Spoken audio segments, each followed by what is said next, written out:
பார்வையாளர் அனைவருக்கும் தமிழம் மலையொலியின் அன்பு வணக்கம். இன்று நாம் பார்க்க இருக்கின்ற தலைப்பு விஜய் சீமானிடம் கற்றுக்கொள்ள வேண்டிய பாடங்கள் என்பது குறித்து தான் நம்ம பேச இருக்கிறோம். நேற்று நாம் தமிழர் கட்சியினுடைய தலைமை ஒருங்கிணைப்பாளர் அண்ணன் சீமான் அவர்கள் 3 பக்க அளவிலான ஒரு விரிவான கண்டன அறிக்கையை வெளியிட்டிருந்தாங்க. அந்த கண்டன அறிக்கை எது குறித்து அப்படின்னு சொன்னால், தமிழக வெற்றி கழகத்தினுடைய பெண் நிர்வாகிகள் தமிழக அரசினுடைய காவல்துறையினால் தாக்கப்பட்டதை கண்டித்து அந்த அறிக்கையானது வெளிவந்து இருந்தது. அந்த அறிக்கையை பொறுத்தவரையிலையும் தமிழக அரசு தரப்பு காவல்துறையின் மூலமாக ஒரு எதேச்சதிகார போக்கினுடைய உச்சத்தில் நடந்து கொண்டது அப்படின்னு சொல்லி மிக கடுமையான தாக்குதலோடு கடுமையான விமர்சனத்தோடு தமிழக அரசு குறித்து கடுமையான விமர்சனத்தோடு அந்த கண்டன அறிக்கை வெளிவந்தது. அந்த கண்டன அறிக்கையில் வந்து என்னென்னக்காக இதை கண்டிக்கிறோம், என்ன மாதிரி இந்த அரசு செயல்பட்டிருக்கணும், என்ன மாதிரி செயல்படலை அப்படிங்கிறதெல்லாம் மிக தெளிவாக அண்ணன் சீமான் அவர்கள் அந்த கண்டன அறிக்கையில் பதிவு பண்ணியிருந்தாங்க. அந்த கண்டன அறிக்கையை பொறுத்தவரையிலையும் சென்னையில் வியாசர்பாடியில் முல்லை நகரில் ஏற்பட்ட தீ விபத்து, அந்த தீ விபத்தில் வந்து ஒரு சில குடும்பங்கள் பாதிக்கப்படுது. பாதிக்கப்பட்ட குடும்பங்களை வந்து மற்ற அரசியல் கட்சிகளை போலவே தமிழக வெற்றி கழகமும் தங்களால் முடிந்த உதவியை போய் செய்யணும்னு போய் அவர்களை அணுகி இருக்கிறாங்க. அப்பொழுது தமிழக அரசினுடைய காவல்துறை தரப்பு இல்லை, இதை வந்து தமிழக அரசு வந்து நேரடியாக இவர்களுக்கான உதவிகளை செய்ய இருக்குது, அதற்கு முன்னாடி நீங்கள் வந்து இவர்களுக்கு பெரிய உதவிகளை செய்ய வேண்டியதில்லை அப்படின்னு ஒரு உரையாடல் நிகழ்ந்து, இந்த உரையாடலினுடைய நீட்சியாக காவல்துறையிலிருந்து தமிழக வெற்றி கழகத்தினுடைய பெண் நிர்வாகியானவங்க தாக்கப்படுறாங்க. அதாவது வயிற்றில் எட்டி உதைத்ததாகவும், இன்னொரு பெண் நிர்வாகி வந்து தட்டி கேட்டதற்கு அவர்களுடைய உடையை பிடிச்சு இழுத்ததாகவும் அவர்கள் தரப்புல குற்றம் சாட்டப்பட்டு இவங்க வந்து சென்னையில் ஒரு மருத்துவமனையில் போய் சேர்ந்துக்கிட்டு அவங்க வந்து வழக்கு பதிவு பண்ணுற அளவுக்கு போயிருக்கிறாங்க. தமிழக அரசினுடைய காவல்துறை தரப்பு இன்னைக்கு என்ன செய்தி சொல்லியிருக்கு அப்படின்னு சொன்னால், இல்லை அது மாதிரி எந்த சம்பவமும் அங்கே நடக்கலை. இந்த பெண் நிர்வாகிகள் அவர்கள் கட்சிக்குள்ள ஒரு அங்கீகாரத்தை தேடணும், ஒரு புகழ் வெளிச்சத்துக்கு வரணும் அப்படிங்கிறதுக்காக தமிழக அரசினுடைய காவல்துறை தரப்பு இது மாதிரி எங்களை செஞ்சிருச்சு அப்படின்னு சொல்லி அவர்கள் பொய் சொல்கிறாங்க. இந்த பொய்யை வந்து உண்மைன்னு நம்பிட்டு தமிழக வெற்றி கழகத்தினுடைய தலைவர் வந்து அறிக்கையும் விட்டுருக்கிறாரு அப்படின்னு சொல்லி இன்னைக்கு தமிழக அரசினுடைய காவல்துறை தரப்பு வந்து சொல்லியிருக்கு. தமிழக வெற்றி கழகத்தினுடைய தலைவரை பொறுத்தவரையிலையும் இது மாதிரி நாங்கள் வந்து உதவி செய்கிறத வந்து அளவீடுகளை நாங்கள் வந்து சொல்கிறோம். போர்வை, அவங்களுக்கு தேவையான உணவு, அவர்களுக்கு தேவையான உடை, இதெல்லாம் நாங்கள் வந்து கொடுக்கும் பொழுது எங்களுடைய பெண் நிர்வாகிகளை அரசியலாக எதிர்கொள்ள வந்து பயந்த திராவிட முன்னேற்ற கழகம் ஒருவேளை தமிழக வெற்றி கழகத்தினுடைய பொறுப்பாளர்கள் இந்த உதவியை செய்யறதுனால அவர்களுடைய வாக்கு வங்கி எதிர்காலத்தில் பாதிக்கப்படுமோங்கிற அச்சத்தினால எங்களுடைய கட்சியினுடைய நிர்வாகிகள் தாக்கப்பட்டிருக்கிறாங்க அப்படின்னு சொல்லி அவருடைய அறிக்கையை வெளியிட்டிருந்தாரு. அதன் பிறகு இதெல்லாம் நடந்துச்சுன்னு வச்சுங்களேன். சரிங்க, ஒரு அரசியல் கட்சியினுடைய தரப்பு வந்து பாதிக்கப்படுது, இன்னொரு அரசியல் கட்சி தலைவர் வந்து பாதிக்கப்பட்ட பொழுது அவர்களுக்கு ஆதரவாக அறிக்கை விடுறாரு. இதுல எந்த இடத்துல வந்து விஜய் சீமானிடம் பாடம் கற்றுக்கொள்ள வேண்டும் என்று நீங்க சொல்றீங்க அப்படிங்கிற கேள்வி உங்கள்கிட்ட இருந்து வர்றதுக்கு வாய்ப்பு இருக்கு. இப்போ தமிழக அரசியலை பொறுத்தவரையிலையும் தமிழக வெற்றி கழகத்தினுடைய தலைவர் மட்டும் இல்லை, அந்த கட்சி மட்டும் இல்லை, விடுதலை சிறுத்தைகளாக இருக்கட்டும், பாட்டாளி மக்கள் கட்சியாக இருக்கட்டும், கிருஷ்ணசாமி கட்சியாக இருக்கட்டும், வேற எந்த கட்சியாக இருந்தாலும் அரசினுடைய அடக்குமுறைக்கும் தனிநபரினுடைய ஒடுக்குமுறைக்கும் அல்லது தனிநபரினுடைய அவதூறுகளுக்கும் ஆளாக்கப்படும் பொழுது முதல் ஆளாக வந்து அண்ணன் சீமான் அவர்களும் நாம் தமிழர் கட்சியும் தான் அதை கண்டிக்குது. இது இல்லை, இதை வந்து நீங்கள் இப்படி தான் அணுகணும், மருத்துவர் ராமதாஸ் அவர்களை வந்து நீங்கள் இப்படி பார்க்கக்கூடாது, அவர் சொன்ன வார்த்தையை நீங்கள் இப்படி தான் பார்க்கணும் அப்படின்னு பல்வேறு காலகட்டங்களில் பல்வேறு நிலைகளில் பல்வேறு அரசியல்வாதிகளுக்கு இந்த அதிகார வர்க்கத்தினால் ஏற்பட்ட இடையூறுகளுக்கு, அவர்களுடைய அவதூறுகளுக்கு அவர்கள் முகம் கொடுத்தாங்களோ இல்லையோ, நாம் தமிழர் கட்சியினுடைய அறிக்கையும் அண்ணன் சீமான் அவர்களும் நேரடியாக முகம் கொடுத்து அவர்கள் மீத விழுந்த அந்த பிம்பங்களை வந்து தகர்த்து எரிஞ்சதை நம்மளால பார்க்க முடியும் பல்வேறு காலகட்டங்களில்.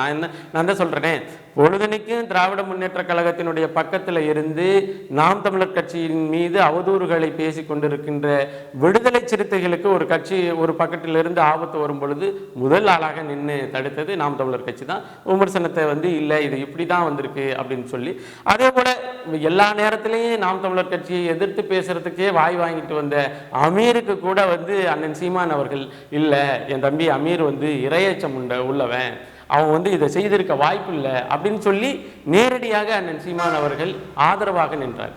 அப்போ இந்த காலகட்டத்தில் தான் நாம் தமிழர் கட்சியை எதிர்கொள்வதற்கு பயந்த திராவிட முன்னேற்ற கழகம் இந்த பெங்களூர்லேருந்து ஒரு நடிகையை கொண்டுட்டு வந்து அவதூறுகளை கிளப்பி அப்படி போய்கிட்டே இருந்தது.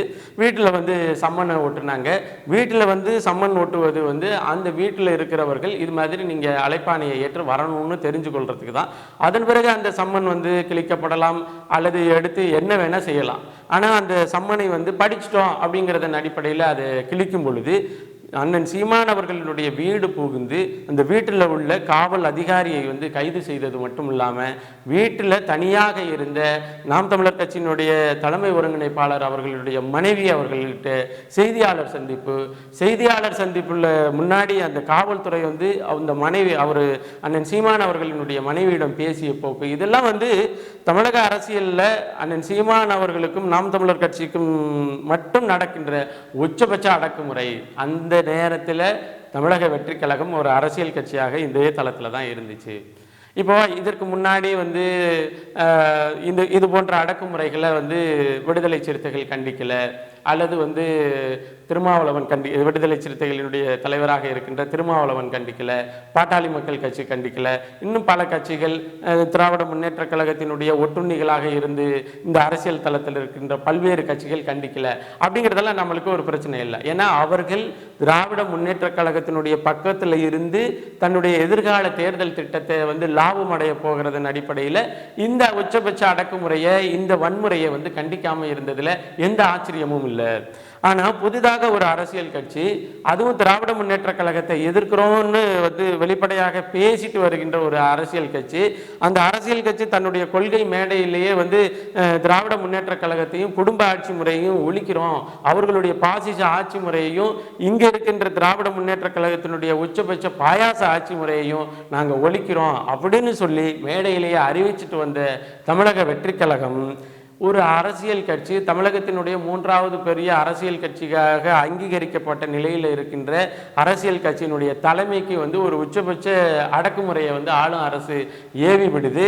அவர் வீடு புகுந்து இந்த அடக்குமுறையின் உச்சத்தையும் அதனுடைய முகத்தையும் காட்டி நிற்கின்றது திராவிட முன்னேற்ற கழகத்தினுடைய அரசு. அதை கண்டித்து ஒரு சின்ன அறிக்கையை கூட இந்த தமிழக வெற்றி கழகம் விடலை. இது போன்ற அரசியல் அணுகுமுறையை தான் இந்த தமிழக வெற்றி கழகத்தினுடைய நிர்வாகியாக இருக்கிறவர்களும் சரி, தமிழக வெற்றி கழகத்தினுடைய தலைவராக இருக்கின்ற திரு விஜய் அவர்களும் சரி கற்றுக்கொள்ள வேண்டிய அவசியம் இருக்கு.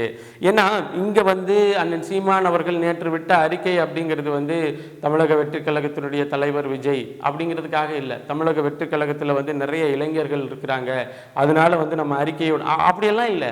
ஒரு அரசியல் கட்சியாக அது எக்ஸ்ஆர் ஒய்ஆர் எதுவோ இருக்கட்டும், இன்னும் சொல்லப்போனால் தமிழக வெற்றி கழகத்தினுடைய சித்தாந்தம் நாம் தமிழர் கட்சியினுடைய சித்தாந்தத்திற்கு எதிர்நிலையில் இருக்குது.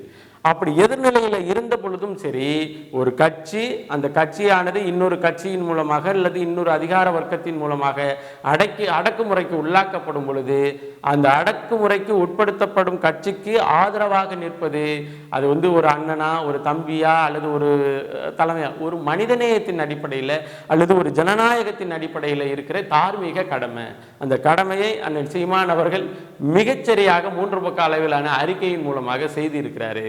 ஆனால் அது புரியாத இந்த தமிழக வெற்றி கழகத்தினுடைய நிர்வாகிகள், அதுலேயும் தமிழக வெற்றி கழக நிர்வாகிகளுக்கெல்லாம் பல பேருக்கு வந்து அரசியல்னா என்ன, அரசியல் போக்குன்னா என்ன, ஒரு சித்தாந்தம்னா என்ன, எந்த புரிதலும் மற்ற நாம் தமிழர் கட்சியை வந்து வசைப்பாடி கொண்டே இருக்கின்ற இந்த காலகட்டத்தில் தான் அண்ணன் சீமான் அவர்கள் மிகச்சிறந்த ஒரு அறிக்கை, அந்த அறிக்கையின் மூலமாக விஜய் அவர்களுக்கு அந்த அறிக்கையை படிச்சாருனாலே தெரியும் ஓ இவ்வளவு காரண காரியங்கள் இருக்குதா, இந்த அரசியலை இப்படியெல்லாம் அணுக வேண்டிய சூழல் இருக்குதா அப்படிங்கிற ஒரு தெளிவு கிடைக்கும். இதன் மூலமாக இந்த அறிக்கையின் மூலமாக நாம் தமிழர் கட்சி விஜய் அவர்களுக்கு ஒரு பாடம் எடுத்திருக்கு. என்ன பாடம் அப்படின்னு சொன்னால், அரசியல் தளத்தில் எதிரிகள் நண்பர்கள் இது எல்லாம் வந்து தனிநபரை பொறுத்ததல்ல, தத்துவத்தை பொறுத்தது. தத்துவத்தில் எதிர்நிலையில் இருந்தாலும் கூட ஒரு கட்சிக்கோ அல்லது ஒரு அமைப்புக்கோ ஒரு தளத்திற்கோ அந்த தளத்திற்கு எதிராக ஒரு உச்சபட்ச அடக்குமுறை நிறுவப்படும் பொழுது அடக்குமுறைக்கு எதிராக குரல் கொடுக்க வேண்டியது விடுதலையை விரும்புகின்ற எல்லா அரசியல் கட்சிக்கும் உரித்தானது அப்படிங்கிறத அண்ணன் சீமான் அவர்கள் இந்த அறிக்கையின் மூலமாக ஒரு பாடமாக இதில் வந்து விஜய் அவர்களுக்கு உணர்த்தியிருக்கிறாரு.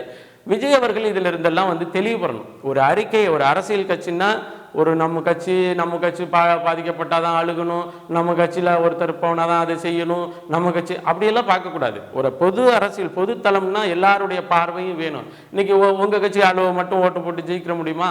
பொது தளத்தில் பொதுவாக இருக்கின்றவர்களுடைய பார்வையினுடைய விகிதம் நமக்கு மாறும் பொழுது அதுதான் ஓட்டா மாறும், அதுதான் உங்களை வெற்றி நோக்கி அழைச்சிட்டு போகும். அது போன்ற தெளிவான பார்வை தமிழக வெற்றி கழகத்தினுடைய தலைவருக்கு தேவைப்படுகிறது என்பதைத்தான் அண்ணன் சீமான் அவர்கள் தொடர்ச்சியாக இந்த அதாவது அடக்குமுறைக்கு பாதிக்கப்பட்டவர்களுக்கு ஆதரவாக நிற்பது என்பதன் மூலமாக வெளிப்படுத்திட்டு இருக்கிறாரு. இப்போ விஜய் அவர்கள் இப்போ நாம் தமிழர் கட்சி இனி வரும் காலத்தில் எதிர்கொள்கின்ற அடக்குமுறைக்கு எதிராக இருக்கும் பொழுது விஜய் அவர்கள் அறிக்கை விட்டு நாம் தமிழர் கட்சி அதெல்லாம் கிடையாது. அதுக்காகலாம் நாம் தமிழர் கட்சி இந்த அறிக்கையை விடலை. ஆனால் இப்படி நடப்பது தான், இது போல ஒடுக்கப்படுகின்றவர்களுக்கு ஆதரவாக நிற்பது தான் அரசியல் தளத்தில் ஒரு ஜனநாயக பூர்வமான அணுகுமுறை என்பதை விஜய் அவர்கள் கற்றுக்கொள்ள வேண்டும் என்பதை பதிவு செய்து மீண்டும் ஒரு காணொலி பதிவில் இணைவோம். நன்றி, வணக்கம்.